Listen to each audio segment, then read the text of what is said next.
3 men grabbed the stranger by his jacket. "You're not leaving alive." Before the first punch could land, a curvy woman rushed between them, wrapped both arms around the stranger's neck, and kissed him without warning. The street froze. She turned toward the stunned men, her heart pounding, but her smile unwavering. "Touch my husband," she said, "and you'll answer to me first." The stranger's lips curved into the faintest smile. She had no idea she had just kissed the city's most feared mafia boss.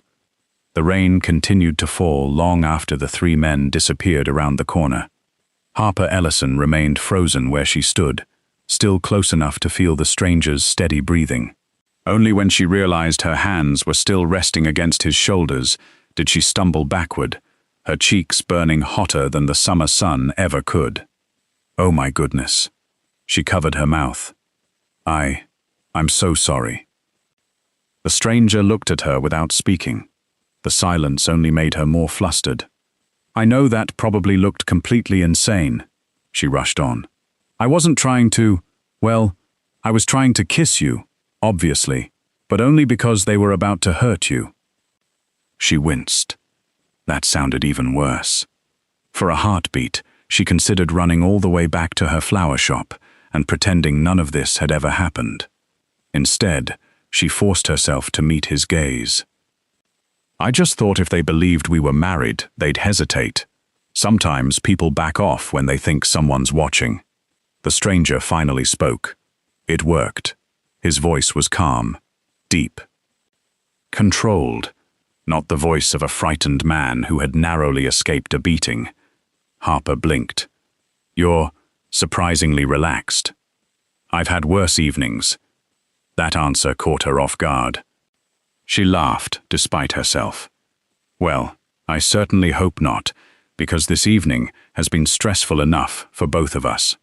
For the first time, the corners of his mouth lifted, almost imperceptibly. It wasn't a full smile. More like the memory of one. "You laugh after frightening experiences." "I usually do," Harper admitted with a shrug. "Otherwise I'd spend my whole life panicking." The stranger studied her carefully. Most people who looked into his eyes saw danger before anything else. She seemed to see only another exhausted human being standing in the rain. "What made you interfere?" he asked. "You didn't know me." "I didn't need to." She answered so naturally that it almost sounded obvious. "I saw several men surrounding one person. They were angry. You weren't fighting back. That was enough. You assumed I was innocent." "No." The unexpected honesty surprised him. "I assumed," she continued, "that no one deserves to be beaten in the middle of the street before anyone even knows the truth." For reasons Damien himself could not explain, those words lingered longer than they should have. Most people judged first. She had chosen compassion first. An unusual choice. Perhaps even a dangerous one. "You could have been hurt," he said quietly. "I know. You still ran toward us. I know that too." Harper rubbed the back of her neck and smiled sheepishly. "My brain usually catches up about 5 minutes after my feet make a decision." A soft breath escaped him. Not quite laughter. Closer than he had come in years.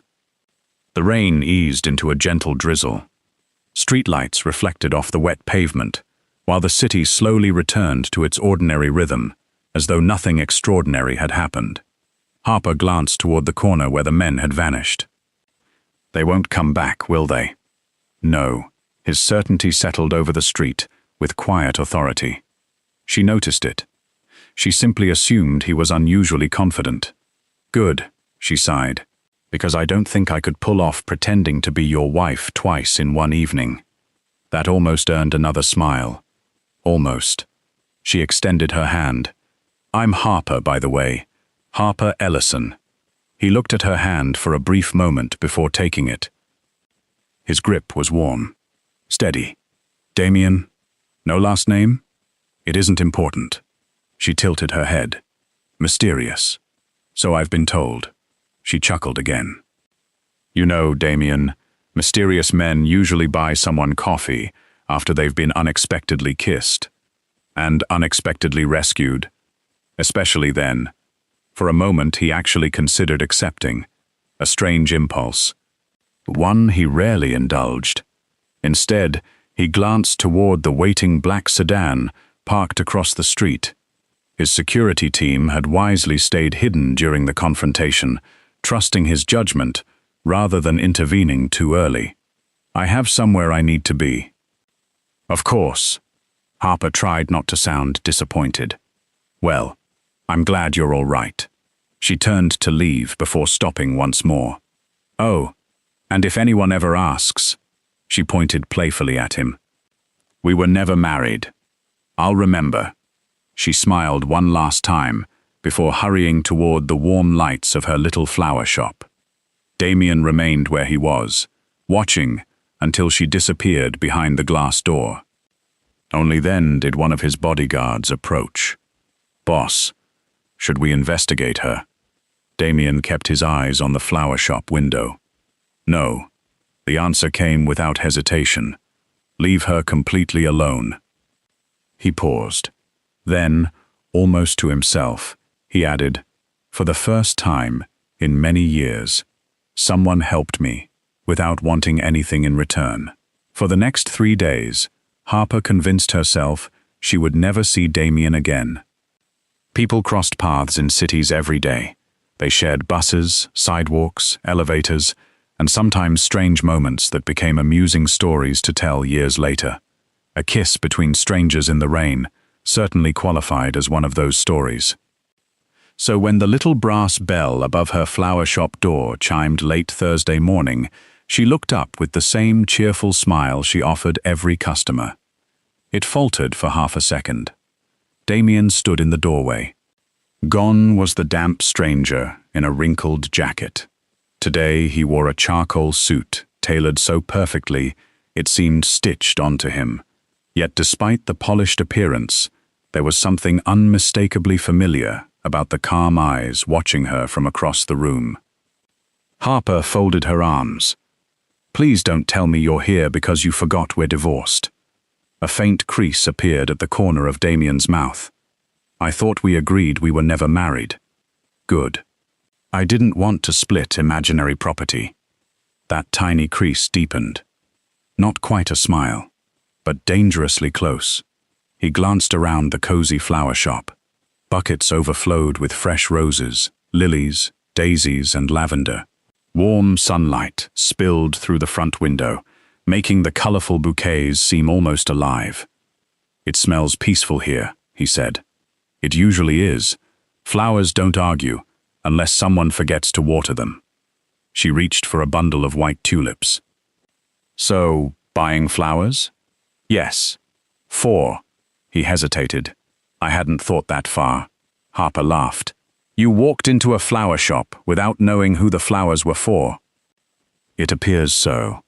She shook her head in theatrical disbelief. "You really are hopeless." His security chief, Lucas, waited discreetly outside the shop and nearly choked on his coffee. No one, absolutely no one, had ever called Damien Vale hopeless and lived to repeat it.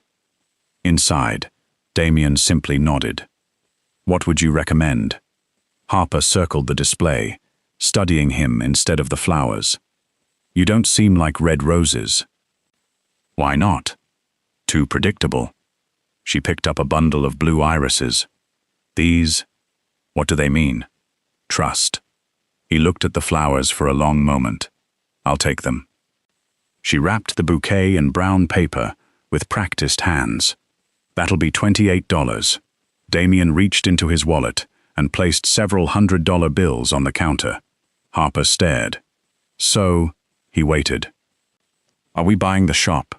I don't have smaller bills." She pushed the money back. "Then there's a bakery across the street. Buy yourself a muffin. They'll solve your change problem." He actually considered doing exactly that. 5 minutes later, he returned, carrying an untouched blueberry muffin and enough smaller bills to pay properly. Harper blinked. "You really went. You told me to." "I was joking. I know." For the first time, she heard the unmistakable hint of dry humor in his voice. She laughed so hard, she had to lean against the counter. "You know what your problem is?" "What?" "You're accidentally funny." "I wasn't trying to be." "Exactly." That somehow made it even better. Over the following weeks, Damien kept finding reasons to visit. Sometimes he bought flowers. Sometimes he asked impossible questions. What flower survives the longest? What flower apologizes best? What flower says thank you without sounding dramatic? Harper always had an answer. She claimed flowers had their own language. He claimed she was making half of it up. She insisted all florists possessed secret botanical wisdom. He pretended to believe her. The conversations became the favorite part of both their days, though neither admitted it. One rainy afternoon, she caught him studying a tiny cactus near the register. "You've been staring at that poor thing for almost a minute. It seems resilient. It survives because people forget to water it. I respect that." She picked it up and handed it to him. "Congratulations." "For what?" "You've officially chosen the plant with the least romantic reputation in history." "I wasn't looking for romance." "No?" "No." She smiled mischievously. "That's exactly what someone accidentally finding romance would say." For the first time, Damien laughed. Not politely, not quietly. A genuine laugh escaped before he could stop it. The sound surprised both of them. Harper simply stared. "There you are." "What?" The real smile. His expression softened almost immediately. "I don't smile often." "I noticed. It serves little purpose." "I disagree." She pointed at him. "You smiled for 3 whole seconds." "And?" The entire shop got brighter. He looked around at the flowers. "I think that was them." She shook her head. "No, it was definitely you." For reasons neither of them understood. Neither wanted to be the first to end the conversation. Outside, Lucas glanced at his watch for the 3rd time. Inside, the world's most feared mafia boss was listening, completely captivated, as a florist passionately explained why sunflowers always looked optimistic. And for the first time in years, Damien realized he was inventing excuses to return to a place where no one feared him, only expected him to smile a little more than yesterday. By the beginning of autumn, Damien had become a familiar face at Harper's flower shop. He never announced when he was coming. He simply appeared. Sometimes early in the morning, before his meetings. Sometimes late in the afternoon, after the city had begun winding down. Sometimes he stayed only 5 minutes. Other times an entire hour slipped by, without either of them noticing. Harper had stopped asking why. If he wanted flowers, she sold him flowers. If he wanted conversation, she happily provided that too. She still knew almost nothing about him, and strangely, she didn't mind. One Tuesday afternoon, Harper delivered floral arrangements to a fundraising luncheon at one of the city's most prestigious hotels. It was the kind of place where polished marble reflected crystal chandeliers, and every guest seemed to recognize everyone else. After arranging the centerpieces, she prepared to leave when a familiar voice caught her attention. "Good afternoon, Harper." She turned. Damien stood near the entrance, in another impeccably tailored suit. "You clean up nicely," she teased. He glanced down at himself. "I was under the impression I usually did." She laughed. "I meant nicer than usual. I'll accept that correction." Before she could say another word, something unexpected happened. A group of executives hurried across the ballroom. Their conversations stopped the instant they reached Damien. Each greeted him with quiet respect. One elderly businessman even straightened his posture before extending his hand. "Mr. Vale," he said carefully, "it's an honor to see you again." Damien shook his hand with effortless composure. "The pleasure is mine." Another executive immediately excused himself from an ongoing conversation, just to acknowledge Damien's arrival. Within moments, Several influential guests had gathered around him. No one interrupted him.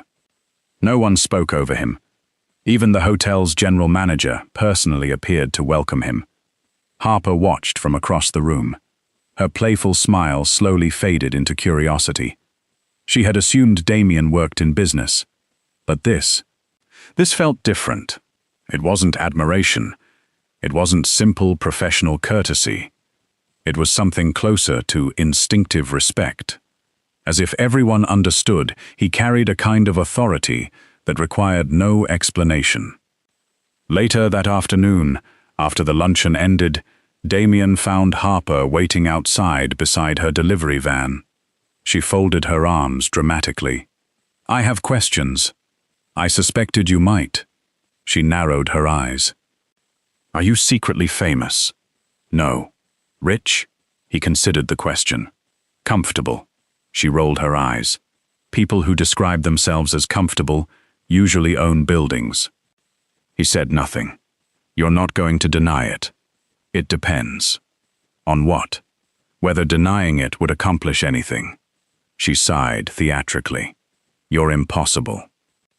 "So I've been told." They began walking together toward her flower shop. The city buzzed around them with its usual rhythm, yet Harper couldn't stop replaying what she had witnessed. The executives, the manager, the effortless deference. "You know," she said after a long silence, "those people looked nervous around you. I noticed." "You noticed?" "They often are. You say that like it's normal." "For me, it is." She studied his profile. He wasn't arrogant. If anything, he sounded faintly tired, as though being watched and carefully measured had become an ordinary part of his life. "Doesn't it bother you?" she asked. "Sometimes. Then why not tell them to relax? They wouldn't believe me." Harper thought about that. Oddly enough, she believed he was right. A week later, she experienced something even stranger. Damien invited her to lunch at a quiet restaurant overlooking the river. The owner himself greeted Damien at the entrance, not with exaggerated excitement, with unmistakable respect. "The usual table has been prepared, sir." "Thank you." As they were escorted inside, Harper noticed the staff moving with unusual efficiency. Orders appeared almost instantly. The chef even stepped out of the kitchen to personally greet Damien before disappearing again. When their meal ended, Harper quietly leaned across the table. "I'm beginning to think you own half this city." "I don't." "The smaller half?" A genuine smile escaped him. "You have an active imagination." "I own a flower shop." She pointed toward him. "You, however, seem to own invisible influence." He looked out across the river instead of answering. Not because he wanted to deceive her, but because telling the truth would change everything. And for the first time in many years, there was one place in the city where Damien Vale wasn't treated like a chairman, or feared like a king. He was simply Damien, the quiet man who asked too many questions about flowers, the man who accidentally bought a cactus, the man who was slowly remembering what ordinary happiness felt like. He wasn't ready to lose that, so he let the silence answer for him. Harper noticed. She smiled gently. "You don't have to tell me. When you're ready, I'll listen." For the first time in a very long time, someone had offered him patience instead of demanding answers, and somehow, that simple gift felt more valuable than everything his power had ever bought. The city's annual Winter Lights Charity Gala was unlike any event Harper had ever attended. She had no intention of going. Elegant galas, designer gowns, and champagne receptions belonged to a world that had never felt like hers. But 2 weeks earlier, the foundation organizing the event had purchased every floral arrangement from her little shop. The coordinator had smiled warmly and insisted, "You designed the room. You deserve to see it." So Harper accepted. She wore the only evening dress she owned, a deep emerald gown that flowed comfortably around her curves. She styled her hair in loose waves, added a pair of silver earrings inherited from her grandmother, and reminded herself she was there as a florist, nothing more. When she entered the ballroom, conversations drifted around crystal chandeliers and polished marble floors. For a brief moment, she felt out of place. Then she spotted Damien. He crossed the room to greet her, with the same quiet expression he always wore. "You came. You sound surprised. I hoped you would." She smiled. "I couldn't miss seeing what my flowers looked like after professionals arranged them. They looked beautiful before anyone touched them."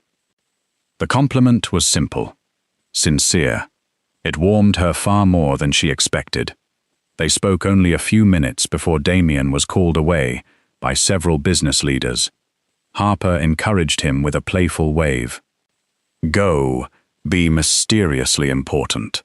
His lips curved faintly. "I'll try."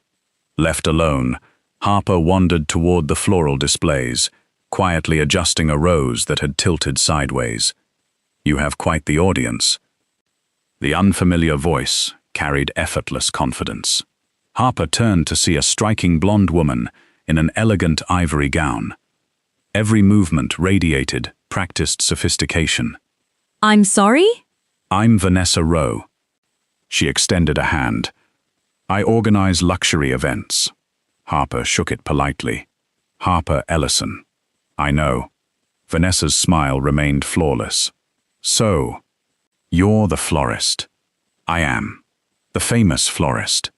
Harper blinked. "I don't think famous is the right word." "No?" Vanessa lifted a champagne glass. "People have been talking. About the flowers?" A soft laugh escaped Vanessa. "Oh, sweetheart. No. They're talking about the woman who kissed Damien Vale in the middle of the street." Several nearby guests grew noticeably quieter. Harper immediately understood. This conversation was no longer private. "It wasn't what it sounded like," she answered calmly. "I'm sure." Vanessa nodded with exaggerated sympathy. "Accidents happen. Some women trip. Some women accidentally end up attached to billionaires." Harper remained silent. Vanessa continued. "You know, society has always loved romantic stories. The ordinary woman, the powerful man, one impulsive kiss, and suddenly everyone believes in destiny." Harper looked directly into her eyes. "It wasn't destiny." "No?" "No. It was raining." For the first time, Vanessa's smile stiffened. Harper continued gently. "I thought someone was about to get hurt. So I helped. That's all." Vanessa took another sip of champagne. "If that's what helps you sleep." Harper recognized the invitation. An argument. A public scene. Exactly the kind of gossip tomorrow's guests would enjoy repeating. She refused to give anyone that satisfaction. "I hope you enjoy the evening." She smiled politely. "Excuse me." Without another word, Harper walked away. Her shoulders remained straight. Her pace never quickened. Only after reaching the quiet terrace overlooking the city did she allow herself to exhale. She wasn't embarrassed, only saddened. She had never imagined a single impulsive decision could become entertainment for strangers. Inside the ballroom, Damien had witnessed everything. He had been speaking with investors only a few yards away. Every sentence, every insinuation, every carefully disguised insult. He had heard them all. Lucas stepped closer. "Should I have security remove Miss Rowe?" Damien's expression remained unreadable. "No." Miss Ellison handled herself with more dignity than anyone else in that conversation. He looked through the glass doors toward the terrace, where Harper stood alone beneath the evening lights. She hadn't defended herself with anger. She hadn't tried to impress anyone. She had simply walked away. That quiet strength affected him far more deeply than outrage ever could. Moments later, Margaret Vale approached her son. She had observed the exchange from another corner of the ballroom. "You care about her." It wasn't a question. Damien remained silent. Margaret smiled knowingly. You've introduced me to diplomats, judges, prime ministers. But I've never seen you watch anyone the way you watch that young woman. He followed Harper with his eyes. I don't want this world hurting her. His mother rested a gentle hand on his arm. My dear, the danger isn't that she'll change your world. She glanced toward the terrace. It's that your world may not deserve someone like her. For the first time that evening, Damien realized his greatest fear wasn't that Harper would discover who he truly was. It was that once she did, the kindness that had brought her into his life might quietly walk away forever. The first sign that something had changed came on a quiet Monday morning. Harper unlocked the front door of her flower shop just after sunrise, humming softly as she arranged fresh peonies in the display window. The familiar routine usually filled her with peace. Flowers never demanded explanations. They simply bloomed wherever kindness and patience allowed them to. That morning, however, the peaceful rhythm felt strangely fragile. Across the street, a black SUV remained parked, with its engine idling. She noticed it, then dismissed it.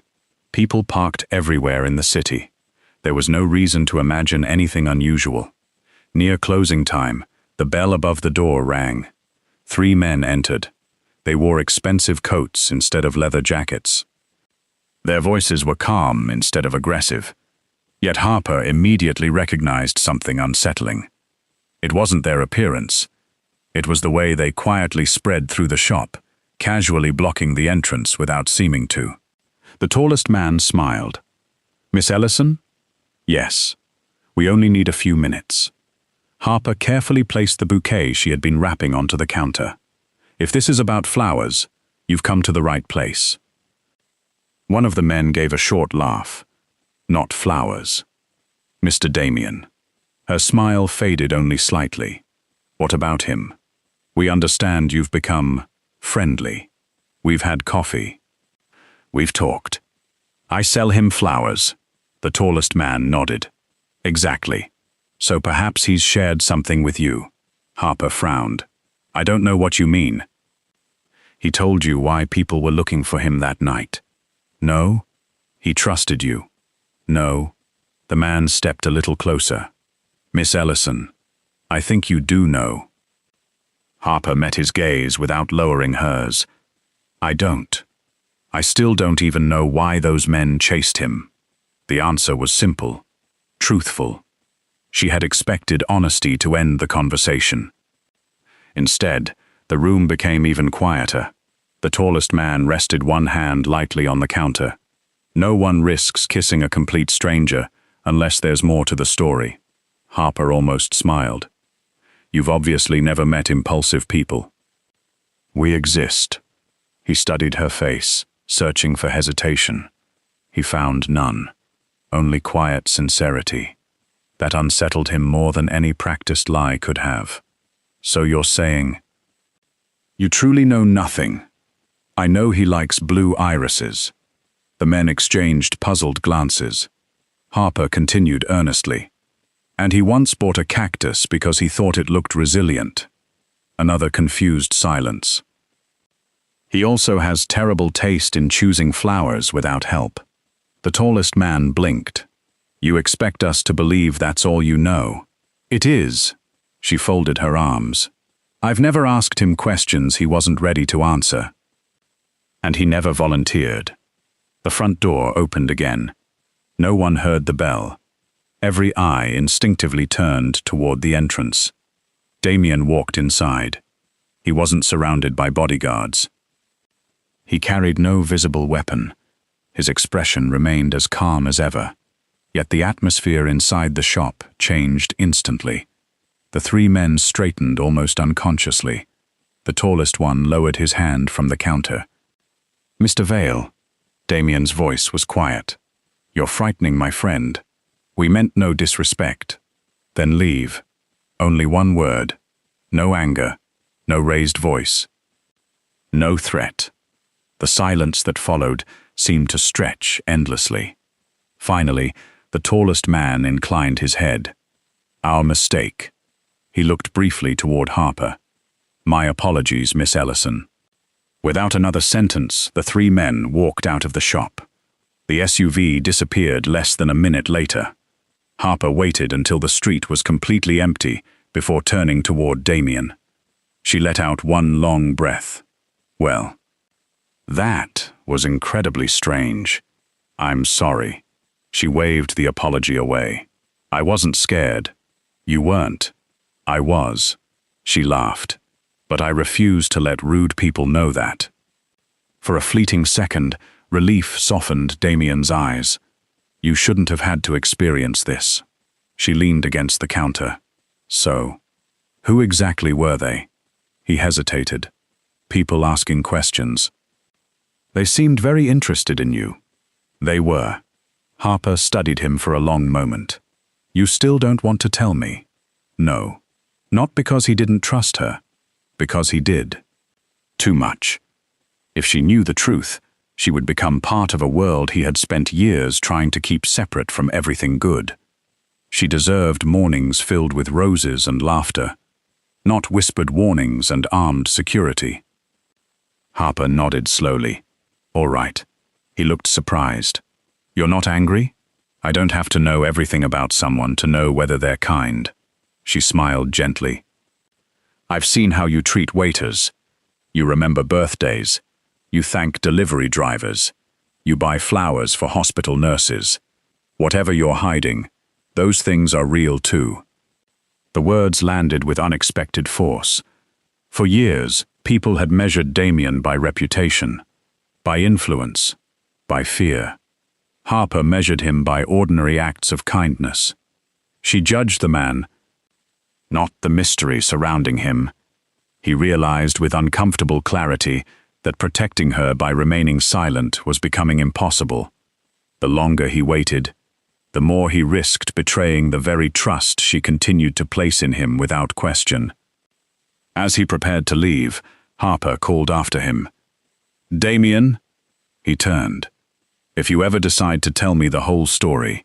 She smiled with the same warmth she had shown the night they met. "I promise I'll listen before I judge." He held her gaze for several quiet seconds. Then he gave a small nod. For the first time since that rainy evening, he knew the truth could not remain hidden much longer.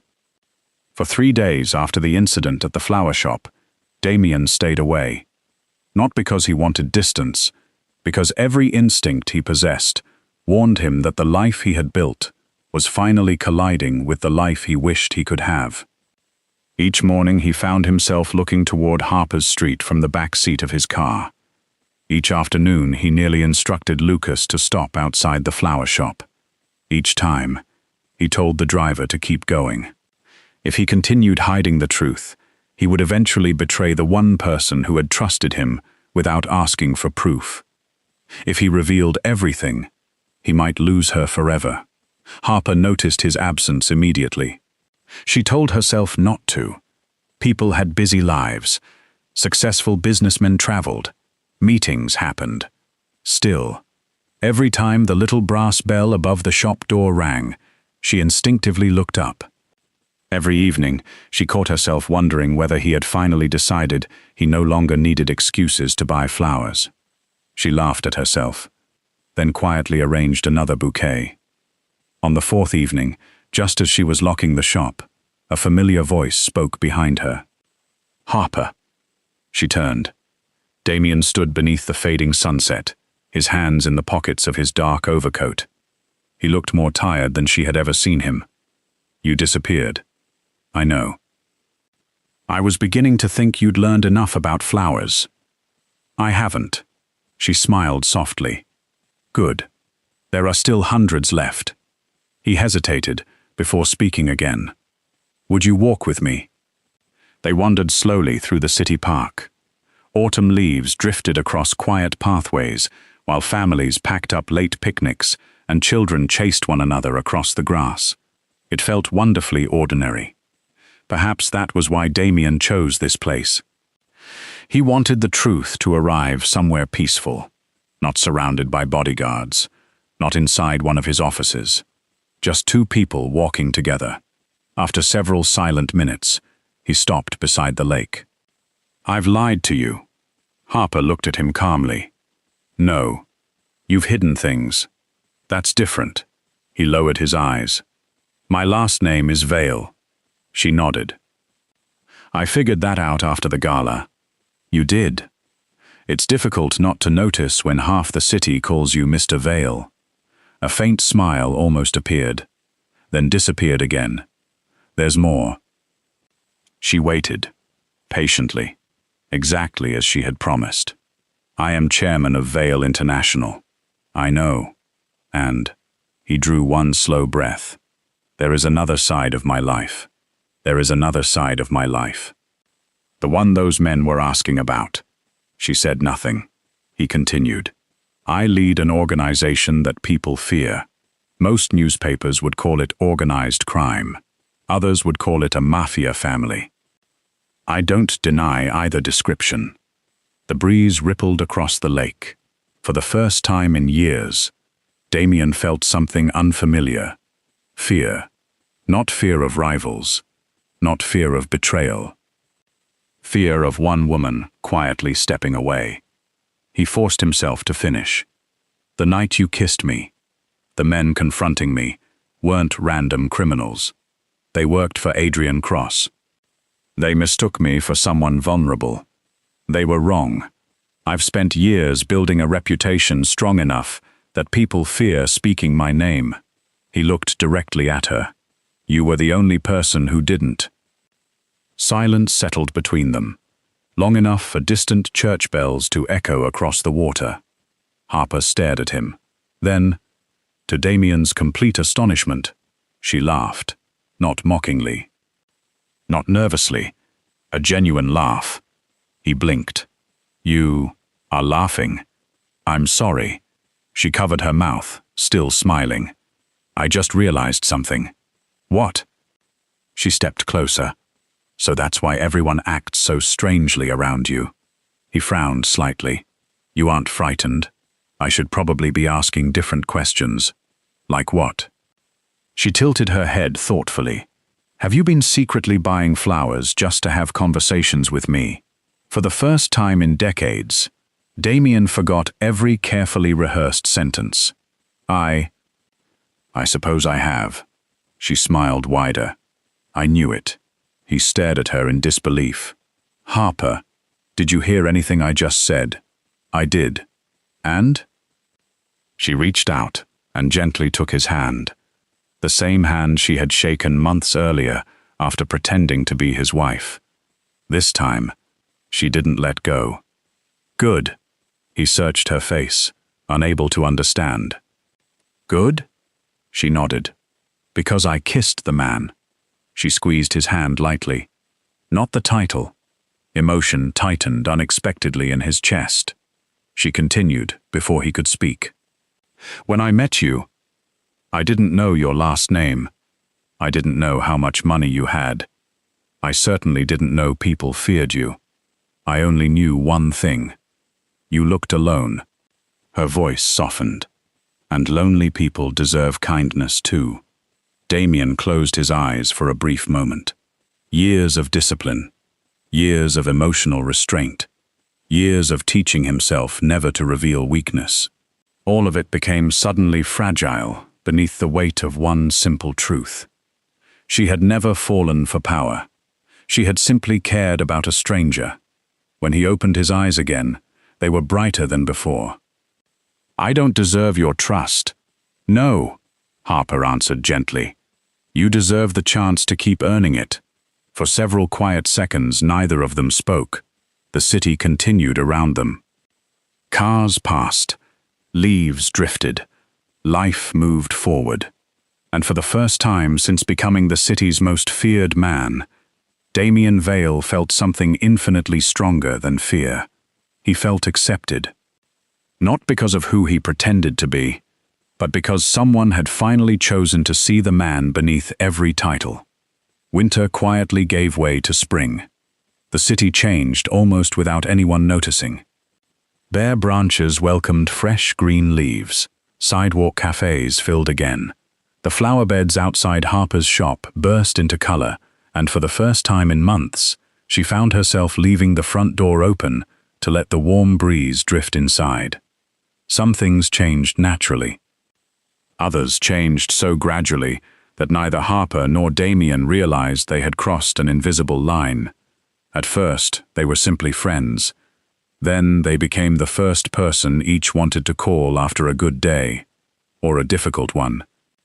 Without discussing it, they began sharing pieces of ordinary life. Damien stopped by every Friday morning before work. Harper insisted he choose one flower without her help. His choices remained consistently terrible. You picked carnations with orchids.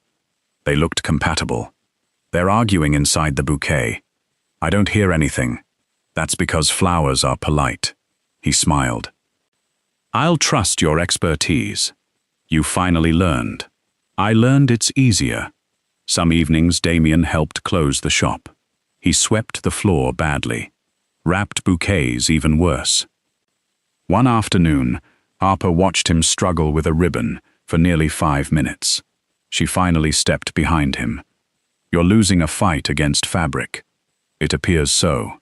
Move. She gently took the ribbon from his hands. Standing so close, she noticed how carefully he always controlled every movement, as though years of responsibility had taught him never to relax completely. She finished the bow in seconds. There. Perfect. I couldn't have done that. I know. He looked at her with mock offense. That wasn't encouraging. She laughed. It was honest. I thought honesty was one of your favorite qualities. It is. Unfortunately for you. For a moment, they simply looked at each other. Neither stepped away. Neither seemed to notice how close they had become. The little bell above the door rang, startling them apart.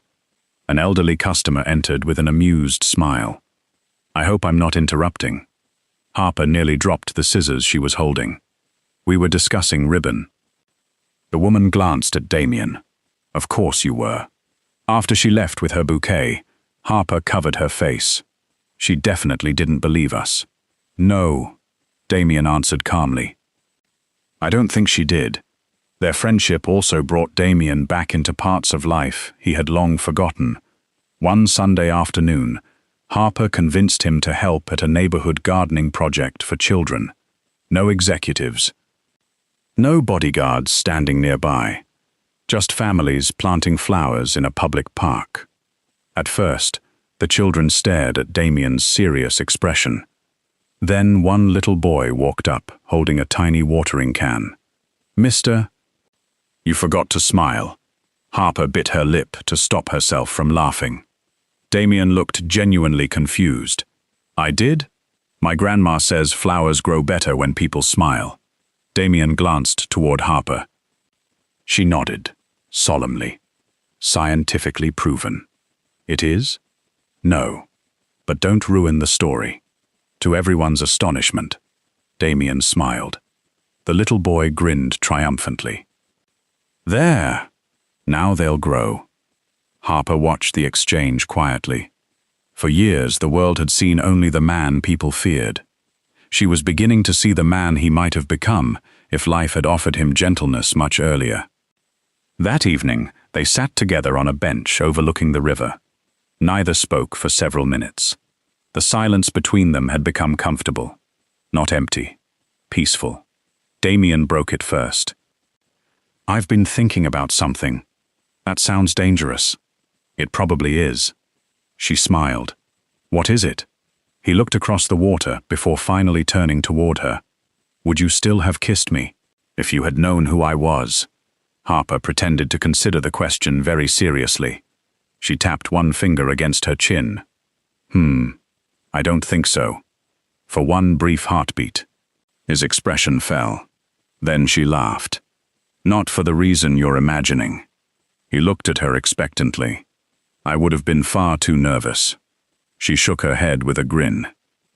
If I'd known you were the terrifying Damien Vale, I probably would have hidden behind a parked car instead. A genuine laugh escaped him. So my reputation would have ruined everything. Absolutely. She pointed at him. You would have looked much less approachable.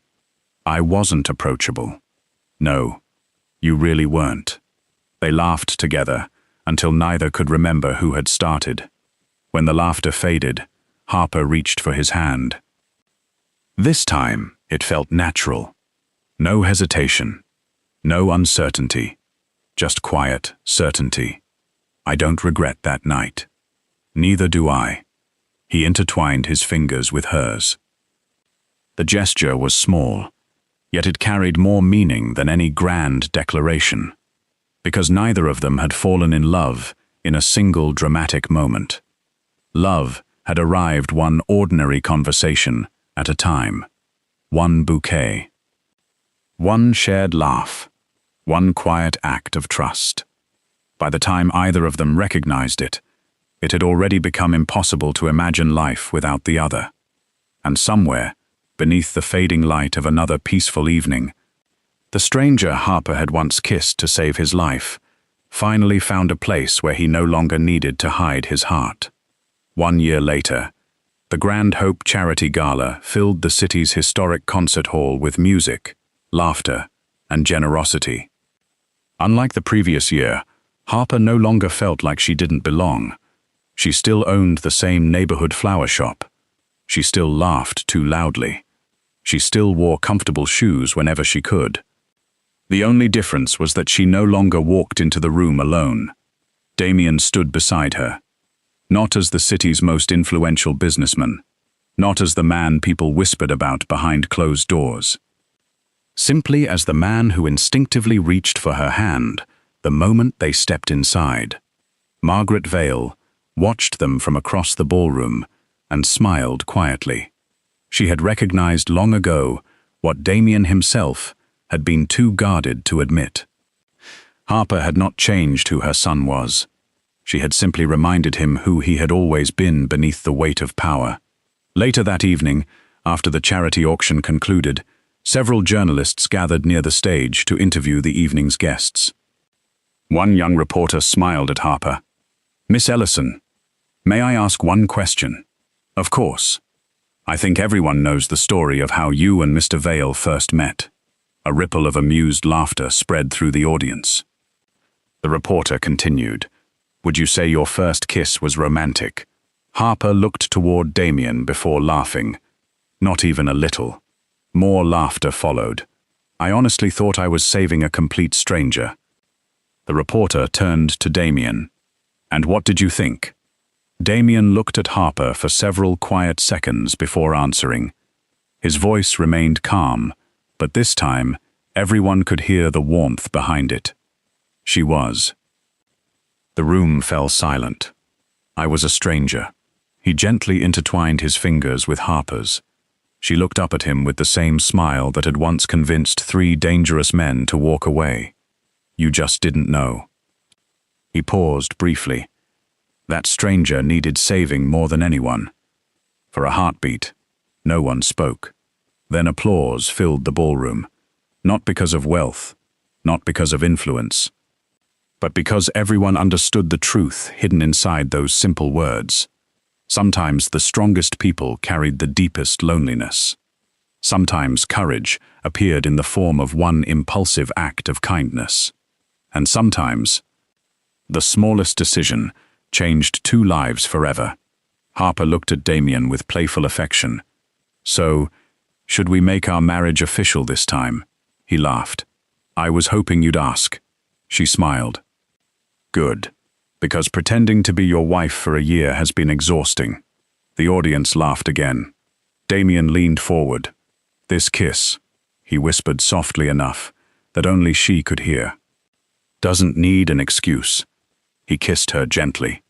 Not to escape danger, not to fool anyone, not because fate demanded it, but because love had quietly grown between 2 ordinary conversations, 1,000 shared smiles, and one unforgettable rainy evening when a warm-hearted florist chose kindness before fear. As applause echoed through the hall, Harper realized that the stranger she had once rushed to save had given her something just as precious in return. a love built not on power or reputation, but on trust, on courage, and on the beautiful truth that the greatest miracles often begin with one completely unexpected kiss.